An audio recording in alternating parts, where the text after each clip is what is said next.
I think we should get started. And I think so. yeah, as I think this is something that we did say is a lunch and learn. We want to get started relatively on time. And so let me just take a moment to welcome everyone. Some of you I don't know, some of you I do, but it's a pleasure to meet you all.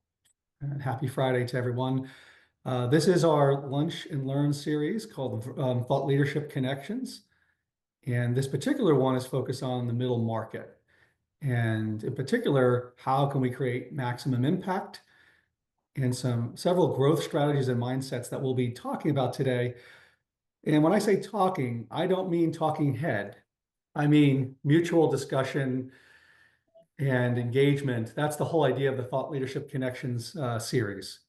And we've had actually comments from people that have joined the previous versions of these.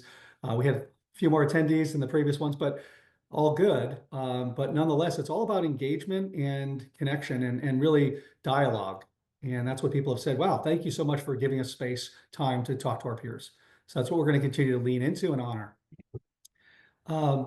Before we kind of get into the heart of things, wanted to give everyone a chance to just introduce themselves.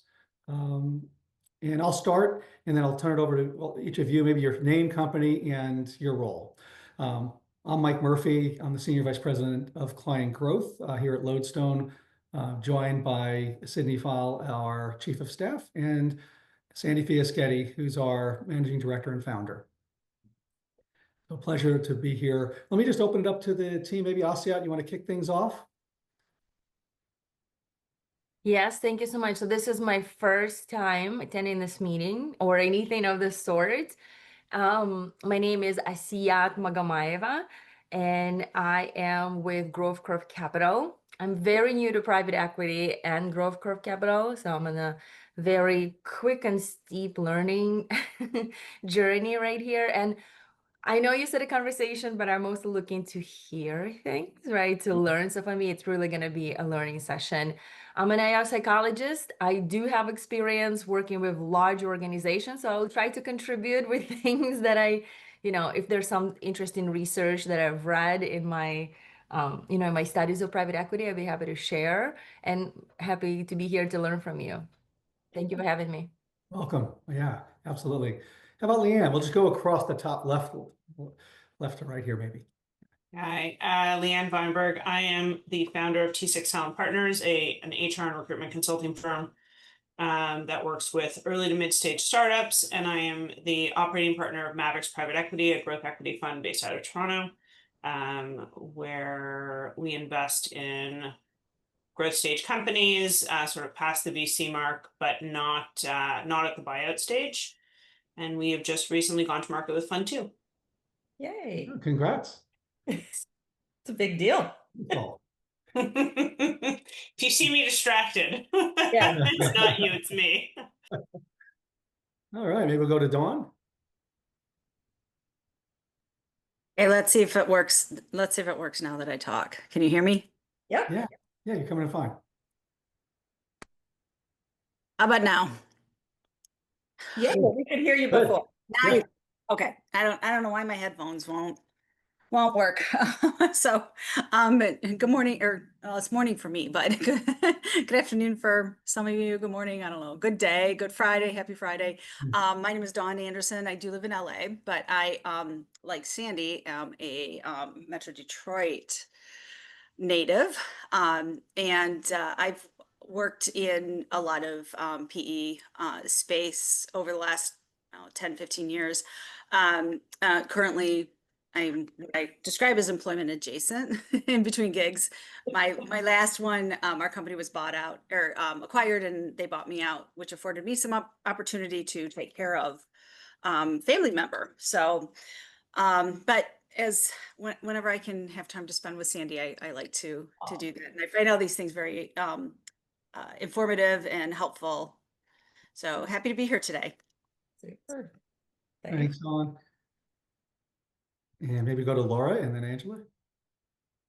Hi, everyone. I'm Laura, CEO of Goodstone Group. We are a coaching and leadership development organization, and we've had the good fortune to partner with Sandy on some things in the past, and always learn from her. So that's why I'm here today. Lovely You to see too. everyone. Nice to meet you, Laura. We're just Angela? introducing ourselves. Sorry, I'm late. Yeah. Yeah. Yes, introduce ourselves and You are, where are company and you? our role. Yeah. Yeah, so I'm Angela Guffrey, the head of human capital for Growth Curve Capital, which is a mid-market private equity firm that grows companies with artificial intelligence and technology. I know Sandy from way back in my graduate school days, also a Metro Detroiter. But Sandy has helped me a lot in our various portfolio companies doing executive coaching. She did a great session with our chief people officers across the portfolio. And love, her wisdom and wish I could talk to Sandy every day, but Well, that's we who I can am. arrange that. Excellent. Thanks, Angela. Heather, and then we'll wrap up with Kate. So my name's Heather Bell. I actually work with Laura at Goodstone Group. I'm the director of finance and operations. Fairly new to coaching in this world, so just interested in hearing all the things, learning about private equity, things like that. Very happy to be here. Welcome aboard. Yeah. Hey, Kate Hardy, and I head up talent and strategy for Access Holdings. We're a Baltimore-based middle market firm, specifically invest in essential service businesses. So excited to be here. Thank you all for hosting. Yeah, thanks, Kate. Sydney and Sandy, I don't know if you wanted to just do a quick introduction also of those of you that I know most of you know Sandy, but Sydney, maybe we start with Sydney. If you could just introduce yourself. Yeah, for sure. I'm Sydney Fall. I'm the chief of staff here at Lodestone, and I'll be your MC today. I'll be running through everything and helping with any of the tech stuff going on. So if you ever have any questions or you need anything from us at Lodestone, I'm probably who you're going to talk to. So hello. Thanks, Sid. And I think it sounds like all of you know Sandy, so that's Yeah, so no need. I mean, I think the next slide says who we are as Lodestone, right? And I'm just a part yeah, of Lodestone. just a little bit of background for those of you that are kind of coming up to speed with where we were placed in the industry. We are a human capital science-based company. So we're business psychologists who help PE firms and companies improve leadership and organizational performance. Lots of experience in the private equity space. That's our particular niche, and really the application of behavioral science to the workplace and culture. Practical, no BS kind of approach to our craft, and we have a diversified reach with private equity companies and the places that we do that. So pleasure to, again, to spend some time with you. What we'd like to do is just start with maybe the macro picture of some of the market, what we're seeing. We've all dealt with market issues. What we thought we'd do is have Sandy share a little bit of her take on how she sees the market and some emerging key trends, particularly as we think about a middle market, portfolio company and those firms focused on that. And then Yeah. we'll continue on from there and move towards some growth strategies, and then also really give you time to get to know each other a little bit better and some peer discussion. Awesome. Well, I will tell you what I've been seeing, and my team and probably half of the people on this call know to expect. I'll always riff from the plan. So, hey team, gonna riff a little bit. I'm happy to say what I've been seeing, but I know a lot of you are out living in this market and would love to hear a little bit about that as well. But from what I've been seeing, it looked like Q1 was just a lot of nervousness, trying to figure out the new administration. I'm talking about the US specific. Even some hand wringing, like people sitting on dry powder, not really sure what's happening, people worried about tariffs. And now we've come out of that. And I won't say the chaos is gone, but what I will say is we've been seeing people say, okay, we can't wring our hands forever. We've got to keep doing business. And even if we're not getting the deals exactly we want, and even if we're not getting the prices we want, we have to move forward because we want to raise the next fund. Therefore, we have to show our movement and so on. And so once we sort of came out of Q1, we started seeing people popping up all over the place with new deals, but also saying, how do I make things better in the deals that I'm holding? I'm curious what the rest of you have seen. Is it mirroring that, or have you seen other things happen? Angela, I'm going to pick on you because I know you're not shy. Same, you seeing the same, or has it been different? Yeah, no, I think that's right. The deal flow seems to be like super competitive right now. So I do think there's a lot of, you know, a lot of firms bidding on every deal now. I agree, like with the tariffs, our businesses aren't really impacted by that. So like in a way, it just was like a general nervousness in the entire market. However, we invest in technology, health tech and fintech. So at the end of the day, there's not a lot of like goods and services getting going across country borders. So it's because tech is kind of, you know, doesn't get that impacted by that, our kind of tech that we do. But I agree with you, like just like this whole, we even talk like in almost every healthcare deal we're looking at, we talk a lot about the administration because the Trump administration is very, very different from the Biden administration with Medicare, Medicaid. Like, so it comes up almost in every deal. And then some deals are just much riskier because of that. And therefore, you know, we're not willing to bid a top dollar, which means, you know, there's more competition, if that makes sense. But that's kind of like what I'm seeing in my world. Yep. Yep. Cool. Cool. All right. Just wanted to get another voice in on that. Mike, you want to? Yeah.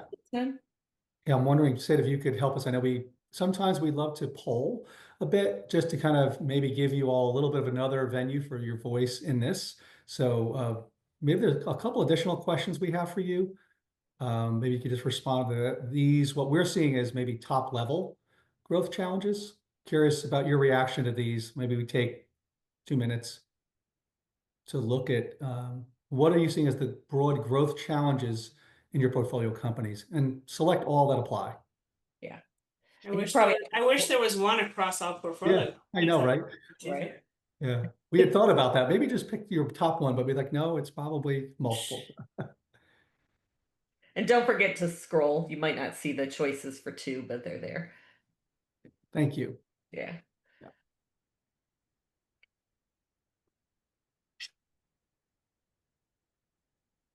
Oof. Mm-hmm.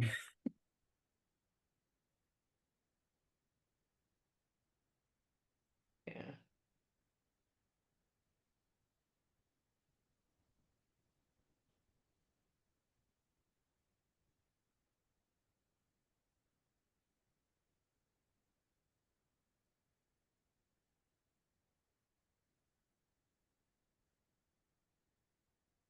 Maybe just another 30 seconds, then we'll wrap.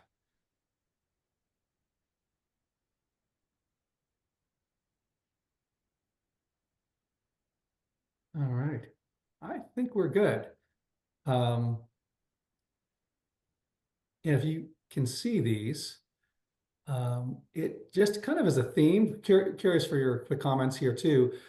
Not so much the concern at all around financial visibility and discipline, and that probably doesn't surprise us actually, because it seems like one of the strengths that most PE firms have, and in go-to-market not as big of a concern. But what we see here obviously is more operational inefficiencies and process bottlenecks, and then leadership, team alignments. Does anybody want to comment? Those of you that chose those two, which are a majority of you, but quick comment from anybody about that? I think the operational inefficiencies is for us. I can only speak for us. We're growth. Mm-hmm. I think one of the biggest struggles is getting them out of the mindset of like this fast pace, you know, destruction at all costs startup mentality that the VCs really push. Sorry if anyone here is in a VC, and getting them a little bit more professional. Mm-hmm. I find, again, apologies if anyone here is in VCs, but like cleaning up the mess that VCs have caused is a huge amount of work when you come in at this stage. I think it's why there's a lot of change of leadership at the next stage of private equity, like at the buyout side, where people are coming in and just tossing the CEOs, which sounds very toxic, but like that was the one thing that like shocked me at the PEI conference was just the amount of US firms that come in and just wipe out the leadership teams and replace them. And at first I was a little bit judgmental, but I really fundamentally understand why. Like if you don't do it at the growth stage, if you don't fix the problem at the growth stage, you just have to clean house when you get to the buyout stage because you got to get your money out of there somehow. That's helpful, Leanne. Anybody who picked leadership team misalignment or gaps, just maybe a quick comment. If you picked that, what were you thinking? You want to open to sharing? I know I didn't do the poll, but I will just pop in with some story time. The leadership team alignment and teams not essentially behaving well together. We have been getting a lot of calls for that, you guys. It's like, yeah, I'm not going to say too much, but the craziness to me, sorry, that's a judgment, the dysfunction around like grown professional leaders behaving not just in ways where they're siloed, but in destructive interpersonal ways. Um, is amazing to me. And so we've been doing a lot of let's help these people get on the same page and start from a foundation of trust and respect. And I have some hypotheses on why this is necessary, but we've seen some actors, I think, in leadership teams modeling what they're being shown is okay behavior and ways to treat people on a macro level, and just some bad behavior is coming out. So Do you find in those companies that you're being called into that they have like the 5 generation problem at the leadership level? no, I'm talking about even peers who are like really what I was thinking of, Leanne, is this example where I learned there's a service that's available where you can order human excrement and deliver it to a colleague. And I learned Oh, in their defense, you can order it to anyone. It's not okay, just a yes, colleague. yes, you can. Sandy, you're But not on TikTok, are you? no, I don't see that normally. I So get those ads a imagine, lot, and I don't know what that says to yeah. my algorithm as being an HR executive. No, I'm like, I'm sorry, you want me to address what? And you want me to try to be a private investigator and because you believe another of these highly paid people around this table is the perpetrator. That's what I'm understanding. Okay. So yeah, that was a shock to me. That was the story that was one of the stories I was I thinking. think Don and I have the same TikTok feed. Okay. So. Yeah. Yeah. All right. Anyway, probably enough on that. No, but No. that's actually a good point. And one thing that I'll say, and I say it to everybody in a leadership role now, I say like you have to be on TikTok and you have to be training your algorithm to give you and to feed your feed. A lot of like today's managers, individual contributors, and leaders, because what is being shared on there is wild and is, I would say, 50% unbelievably helpful, like unbelievably helpful. There's a couple of young creators that I follow, and I'm talking young, they're 25, 26 years old. And the advice that they're giving out is just exceptional. And then you have people in their like 30s, 40s, and 50s that are giving the most toxic, wild advice. And you have to know that your teams, especially the younger teams, whether they're at leadership or not, the younger that younger generation, they're absorbing all of this. No. And if you train your algorithm. So if they're training their algorithm and it's only feeding them the toxic shit, Mm-hmm. Yeah. you have to know what that toxic stuff is in order to not be floored when someone says, I think my colleague mailed me a bag of flaming poop. Yeah, exactly. By the way, the bag of poop comes with a note. It says, if you want to know who sent this to you, it's at the bottom of the bag. No. So you like the expectation is you dig through the poop. There's no note there that tells you who sent it to you. But it's crazy. Obviously, I I'm only not know this from sure. TikTok, but it's literally why I tell all leaders that they should be on TikTok. Yeah. Sorry. I'm not sure I've ever seen Angela with her mouth drop open go like this before. So we did accomplish something on this. And I would never, ever, ever, ever join TikTok or look at anything from TikTok. So there you go. Yeah. Mike, why don't you shift us to some Yeah. positive? Well, for one, I'm going to rename leadership team misalignment to something a little different Yeah. for the next time. But no, very helpful input. And you can see obviously how everybody else was feeling. It kind of interestingly gets to, and we were thinking about what can we really share and discuss that is kind of a little bit more of a game changer. And we talked about 3 strategies that we talked, and we really said, these are in some ways more mindsets about what can we do to help stimulate positive momentum, positivity in the workplace, and new kind of outlooks and new frameworks for people to think about in perspective. So there were 3 things that we thought would be helpful to really talk through. And Sandy's going to spend a little time on the details of these, but I'm going to just kind of walk through them high level. One of those is thinking about getting management teams and really the people or HR function to think like investors. And we'll talk about what does that really mean, but it truly is embracing and looking at it from that point of view. And sometimes we may not even fully respect or feel that they get the human capital part or the people part or the culture part. Nonetheless, if we think like investors, some different kind of things could be occurring. So we're going to spend a little time there. Second is we talk about team dysfunction many times, and we've all heard about that. And the question is the so what factor. So really our point here is to talk about, well, how do we take team dysfunction and make it more directly related to business dysfunction? How can you spot that, anticipate that, and shape the thinking? And third, how do we really build management teams, not just for today, what they've known, what the experience is, but really for tomorrow and for the future? So Sandy's going to spend a little bit more time on each of those and really maybe get into a dialogue about that. And Asiat, I know you talked about, tell me a little more about what you're thinking. This is where we're going to jump into that. And then we'll spend a little time coming back to all of you. Yeah.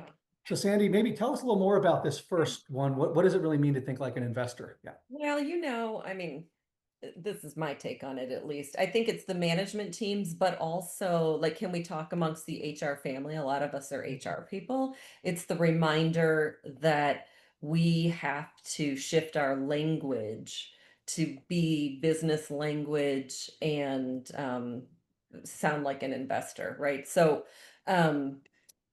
several of us have had individual conversations about this. Like Angela and I have talked about, like, we love our field, right? We love IO psychology, business psychology, and yet not all of us make the transition to how do I get to the so what? So, I mean, we're seeing things like how do you quantify ROI on talent? And like investors are not going to care about necessarily turnover rates. They care when you take the next step to say, here's what turnover does to the business. But just putting rigor and science behind looking at talent decisions, putting metrics behind it.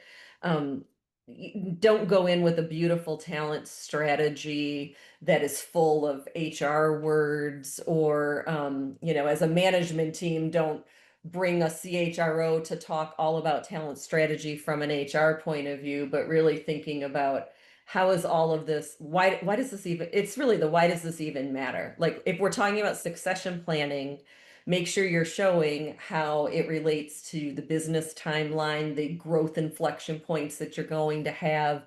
I remember back from my automotive days, a COO saying, this isn't a wellness farm. Like, don't talk to me about why it's good for the people to develop. I want to know. Thankfully, he wasn't talking to me because I think I always had this practical bent, but he was talking to this HR leader, right, who had her pretty suit and her, hair was just perfect. And she thought she was doing her level best talking HR speak, and it just doesn't play. And the same is true, I think, in our spaces. And the thing around the metrics, the only thing I would say is I myself have gotten stuck in trying to be too scientific in the metrics. And here's the hot take. Not even our finance friends are that scientific. They're making assumptions. We just have to make the assumptions and state the assumptions around what's driving the metrics that we're talking about. Um, and I love this fourth point, uh, Mike, that you put in here about like, think about your leadership pipeline like a portfolio. Think about how important it is to diversify assets. Imagine even just shifting your language around your leadership pipeline, your leadership portfolio, making sure it's a mosaic that covers a lot of different areas. It's just in the wording of that. And then, of course, incentivizing people for the value creation over time, right? And just more broadly than that, aligning your incentives with what you value. I always think about the places that say teamwork is one of our values, and every single part of their comp is individual based. Well, then actually, teamwork isn't something that you value, right? So making those words align with the metrics. And why I think is, I think we used this slide last time. I think we're going to use it every single time, right?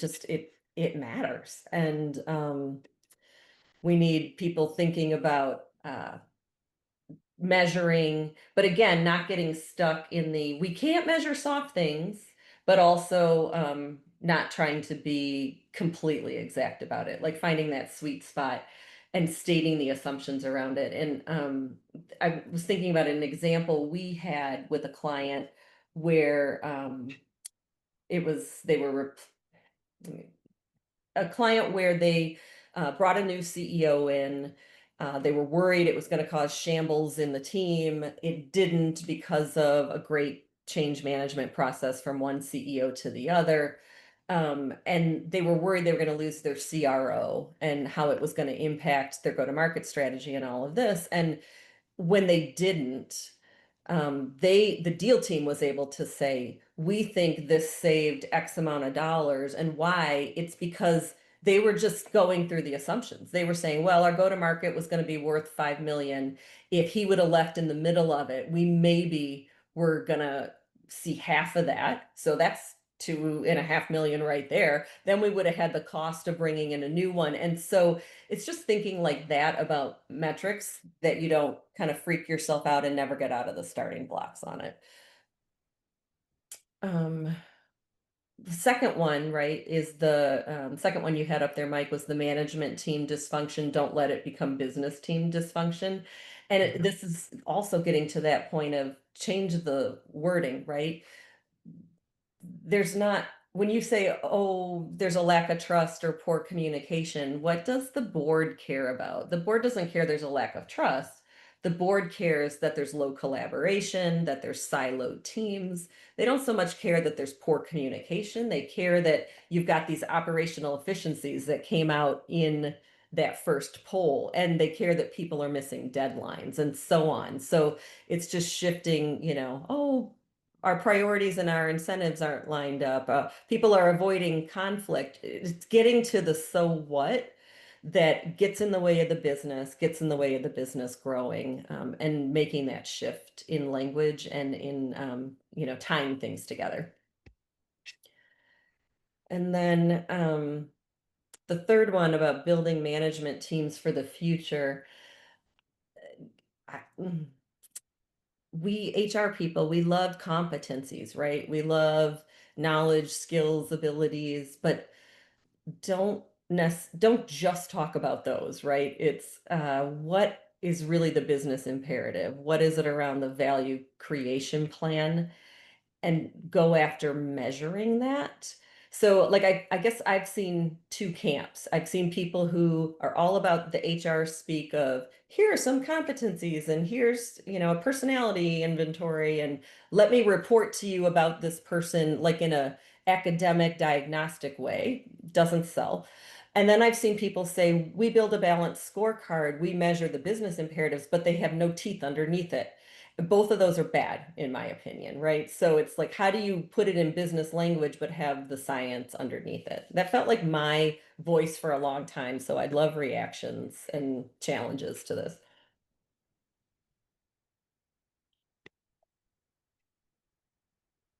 No challenge? Everyone's like, yeah, that's right. Okay, cool. I agree. Good. Yeah, thanks. Thanks, Ann.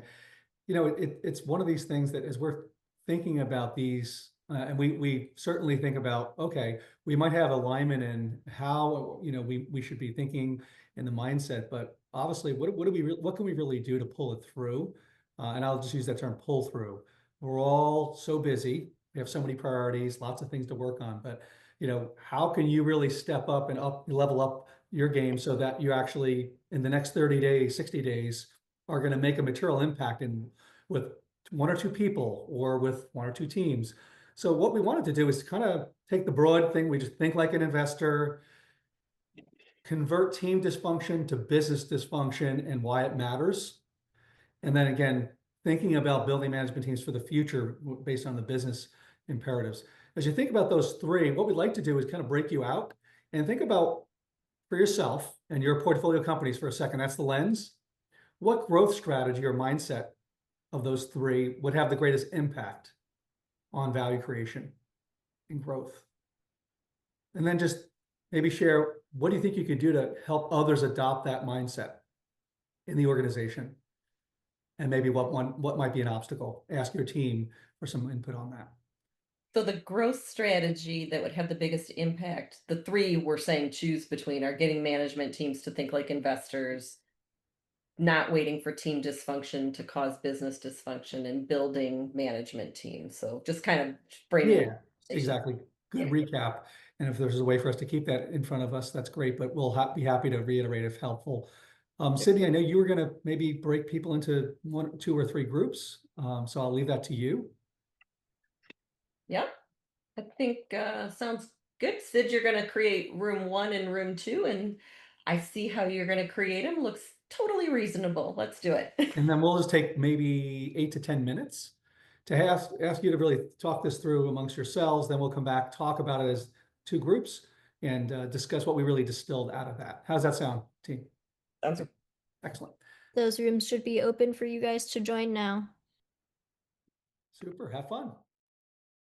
Just got everybody back. All right.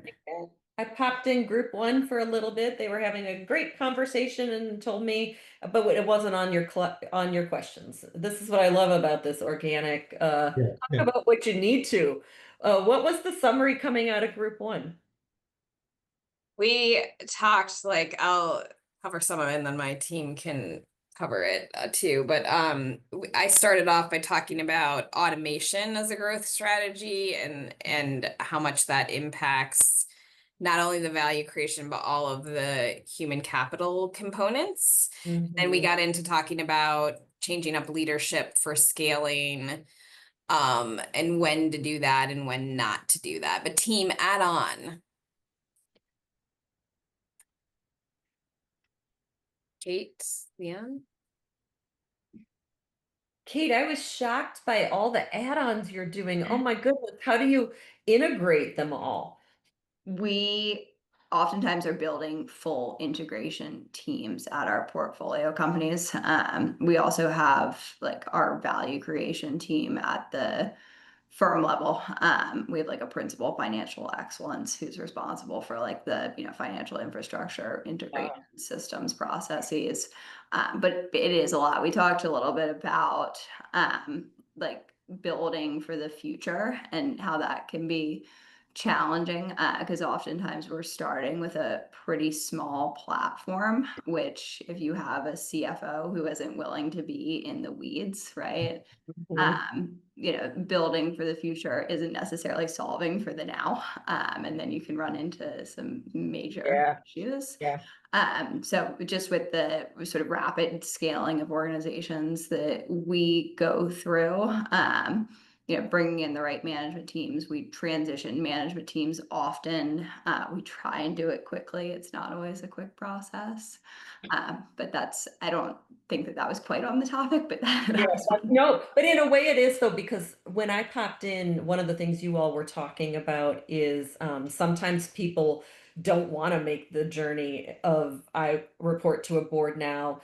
And sometimes it just means I want a different role. I heard one of you saying they'll be the BD person. And one of the things I think I might have skimmed over is this whole, when you assess talent, it's not an indictment about their current role. We want to assess them for the future need, and that's a totally different ballgame. And so it's okay to be like, you were a fantastic founder, and thank you for all the things you did. And maybe you don't want to be this next version, and that's okay. What about group 2? What was happening over there?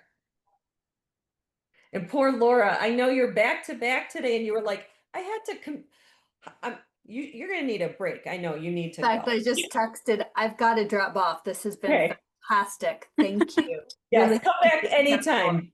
Thank Go you. do good coaching things. I know you got to prep. All right. What about the rest of group 2? What was going on? Hi, over there? Laura. We also meandered a little bit, but also came back because one of the experiences I was sharing was working with a founder-led CEO, Mhm. and then the transition, and also like your legacy employees that were there. Oh, gee, if you're dealing with like startup and early growth where you haven't had many turns in investment or ownership, and the challenges that come with that in terms of having to build it, and it's the wild west, and now you're grown up, and you need to gussy yourself up Yeah. as a company. So you need to have all the auditable, defensible types of practices, not only put on a piece of paper, but actually put in practice. You need to be able to demonstrate that. And that's hard. And it's especially, I found it challenging to do that with the founder who's like, it's their babies. And it's natural, right? You brought it up, you nurtured it, and Yep. it's not unlike raising children and marrying them off, Yep. and that kind of stuff. But it also is impactive on how the firm moves forward and what kind of growth that they can actually get themselves in if they have leadership that is ineffective and frank and inefficient too. Yeah. And then the other piece of it is um, when you're dealing with that with your leadership and you're maybe the next rung or 2 rungs down, how do you manage up? Yeah. Because maybe you are that succession person because you've got that skill set to take, and go to that next level, and not necessarily for the role you're doing right now, like you had just mentioned, Sandy, for the future. Yeah. But like in the example I always use when I'm trying to talk to people is project managers, right? They have to influence behavior and activities of a number of people across different departments in an organization or different functions, but none of those people report to them. So you don't have that built-in authority where, yes, I answer to you. Yeah. And that's really hard, but a really good, effective project manager is able to do that. Yeah. And they're often at a lower level in the organization. Yeah. Makes sense. Oh, I love it. All that great conversation. Wanted to give you guys not just for using with your teams, but also for yourselves coming out of this conversation. I cannot stand when people only sit around and talk and they don't have next steps. And so I love sharing this change resistance simple model where if you want to overcome change resistance, you have to have dissatisfaction with whatever is going on. You have to have a vision for what it could be, and then you have to take some first steps. And you can apply this to a value creation plan. You can apply this to, hey, we just came in and bought you, but like showing the people what were they dissatisfied about being small, say, and how do you help them go to the next? But for the purposes of our conversation, I would challenge you all to think about like something made you come here and you've got so there was some dissatisfaction. We've got some visionary things that we talked about in our breakouts. What will be those first steps? And I'm going to turn it to Mike for just a minute or two, but then I want to ask you, like, what will your first steps be? Like, what are you going to do differently coming out of this? So it's not just a fun chat for an hour. But when we're talking about companies taking some of those first steps, Mike, tell everyone what we're seeing and what we're doing, basically. Yeah, thanks, Sand. And I know many of you are probably just processing still, right? In terms of what you could do to take some of this stuff forward. Just kind of when we're talking about those mindsets about what one thing can you do and pull forward. One of the things that we're seeing and how we're actually supporting clients increasingly is connecting these steps, as opposed to, oh, we do an assessment of the management team. We do coaching over here. We might do some team development over here.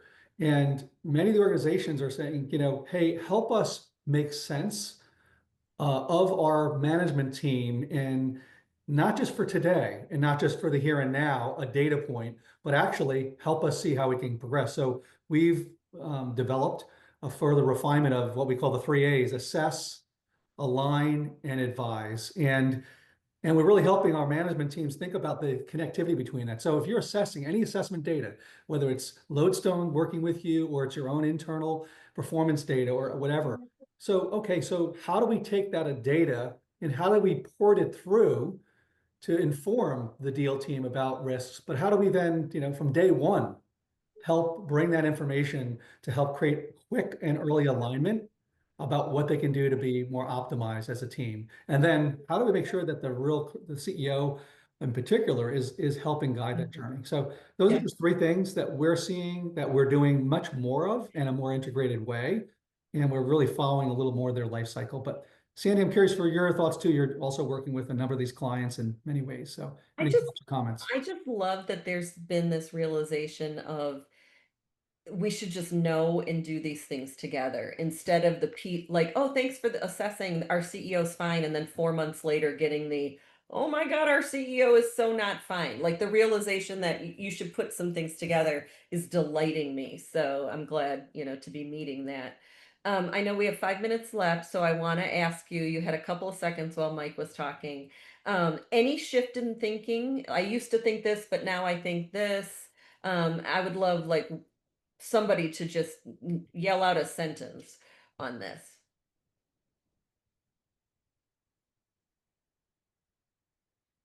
I think everything that I think changes on a daily basis. Like the more deals we work on, the more founders we meet, the more teams that we assess. I will share something. I don't know if it's helpful, but so we do. I do like very deep due diligence from a people perspective before we enter into any transaction, and I do mine almost before, like, I get a chunk of it done even before the data room's ready. So like I start very, very early so that I can provide my feedback to the team as they're going through their due diligence. And the number one question that I ask everyone on the leadership team when we're going through these initial interviews is, why do you want this money? Like, why are you here? Why are you at the table?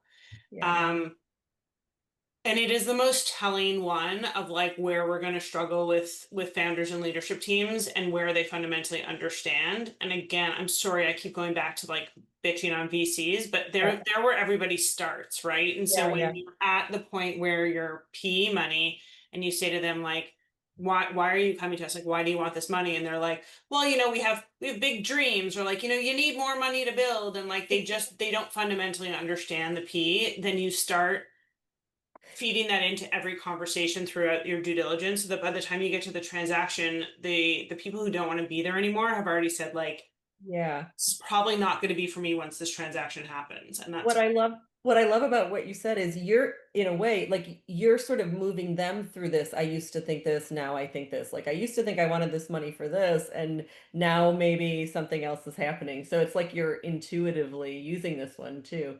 The action, I would just encourage you all, we're not going to take time, we have 3 minutes, but think about, maybe even write down, because what gets written gets done. Is there one thing you're going to do? My God. Is there one thing you're going to do differently about anything that you're doing with your portfolio companies, with your clients, based on what your peers said today? So just take that away.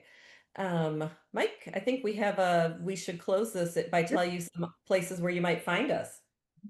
Yeah, sounds good. I know Sandy and the whole Lodestone company is very engaged in women in leadership. We think it's such a critical focus. I know all of you may feel similarly. So we do have the Women in Leadership Retreat, which is a beautiful experience and something that we encourage you to look at.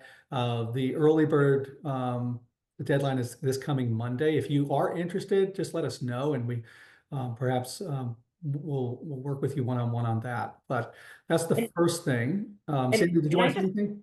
I just want to say, look, I know in some states that's right after kids are starting school or right when kids are starting school. So I know that sucks, but not everyone is doing that. And not everyone is in that life stage. And especially right now, this year, like let's double down on investing in the women in our companies and not be afraid to say that that matters to us. That's my 2 cents on that. And foreshadowing, we're thinking about doing these for individual clients. So if you're ever like, man, I could pull 8 women together from our portfolio companies, why don't we do it in an intact group? We're very interested in doing that.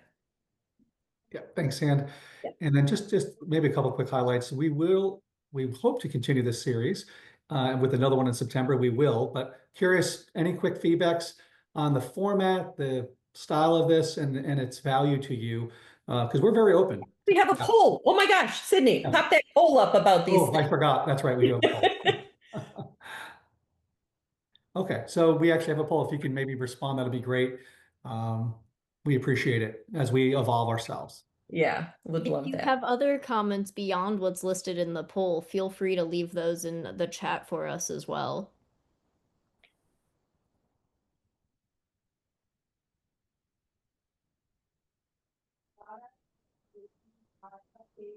Thank you all. I know you got to jump. Thanks for doing our poll and helping us make this better for Yeah. the next one. See you in September, as I think the Beach Boys used to say. All right. Ready? Thanks, Have a everybody. good weekend. Bye. Thank you. Bye-bye.